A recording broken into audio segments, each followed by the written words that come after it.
I talk a lot about the power of focused intent in relation to the house healing work that I do for clients. After all, if focused intent can help ease, for example, the depressive influence of a property on a person, then it must be worth looking into, right? So what exactly is focused intent? That's what we're looking at today.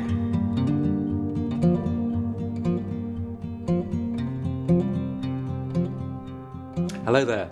The chances are that you're here because you're interested in the power of intent, intentional living, and these other aspects of conscious and mindful living. I use focused intent to communicate with the management upstairs to assist people in my house healing work. It's just one aspect of the work that I do that you can also practice in your own lives every day and see how it works for you.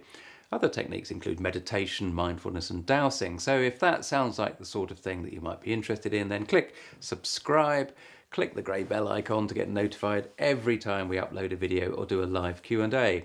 And do pop along to those live Q&As, 3:30 GMT on a Monday afternoon, middle 2 Mondays of a month most often. Now then, my name's Tim Walter. I'm a house healer and an alternative life coach. I often seem to be asking you to sit in a meditation and use your focused intent to do some emotional energy clearing on yourselves or whatever the issue is that needs attending.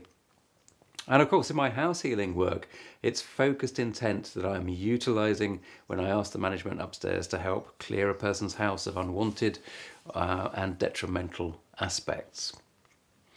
So first off, what is intent? Well, intention is that thought that comes to you. It's something that you want to achieve. It's your aim, your goal, your target. If you're sitting in a chair and you want a cup of something to drink, then you have to set your intention to get up and get that drink. It's the planning of the action to achieve the result. The intention is the thought, I shall go and get a glass of water. The intention is also how you go about and get that glass of water. Do you go out quietly with the intention of not waking up the baby, for example, as it might be asleep in its crib? Or do you go out noisily because actually you're not concerned about waking the baby because they've had enough sleep? There's no baby here, by the way. Those days are long gone for us. In energy work, the intention is setting the aim of achieving a change for a person to help them move on and gain a more balanced vantage point in life or enable them to see for themselves what needs to be done. All the healing work that we do as house healers is done in alignment with divine will. So we have the intention to do our part for the client, but ultimately we're asking the divine, God, the universe, whatever you want to call it, to determine what it is that's best for the person and to work with them in their circumstance to help the client see it. House healing is about helping somebody step back into their power. The easiest way to think of intent is summed up in the well-known saying, it's not what you do that counts, it's how you do it. So when healing, for example, the how is to have a heartfelt desire to connect as well as possible with your honest aim of helping a fellow human being to a greater sense of well-being. So when healing, we do so with utmost respect and with the recognition that we're entering into a sacred act of requesting help from an energy source that we are unable to fully comprehend. The intention is that we're asking for positive change for somebody else, but I'm asking a higher power to enact that change. So my focus goes towards what I perceive to be that higher power.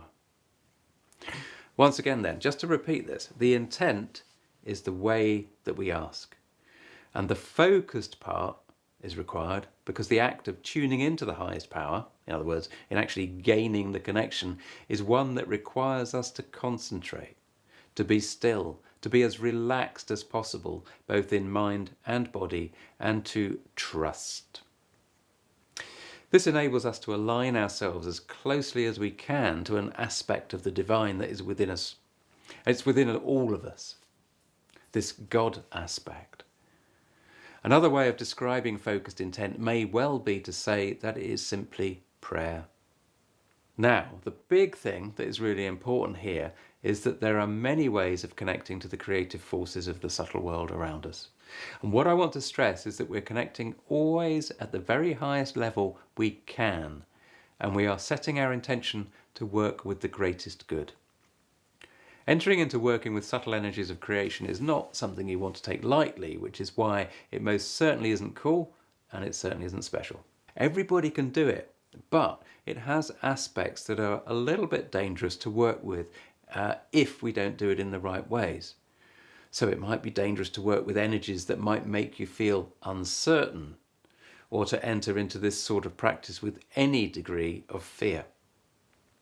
If you're fearful, then you're not operating at a high enough level to connect to the divine. What you'll do is you'll connect at some level a little bit lower down. You'll connect to the creative forces because we're all part of that energy. But as we know, where there's light, there's also dark. But in between, there's all the various graduations of grey. And that's really what you want to try and avoid. You want to be as close as possible to hitting the light. Witchcraft or spell casting, for example, works on intention too, but the intention is not always to connect to the divine.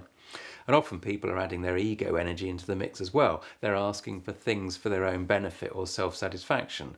These are ego-centered desires. Often people are also using their own creative energy to connect and shift perceptions.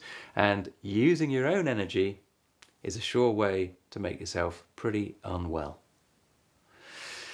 But if you're able to take all this on board and you're able to use your heartfelt connection to access the greater subtle energy fields that exist through focused intent, then you can also add more power to your connection by using your own physical energy to top up that action. Now, what do I mean by that? Because I've just said, don't do it.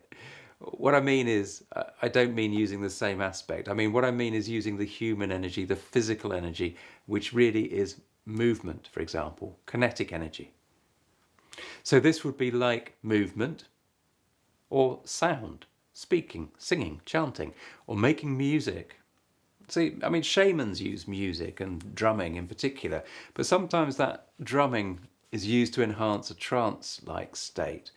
And it's that trance state that you're looking to achieve in connecting to the management upstairs.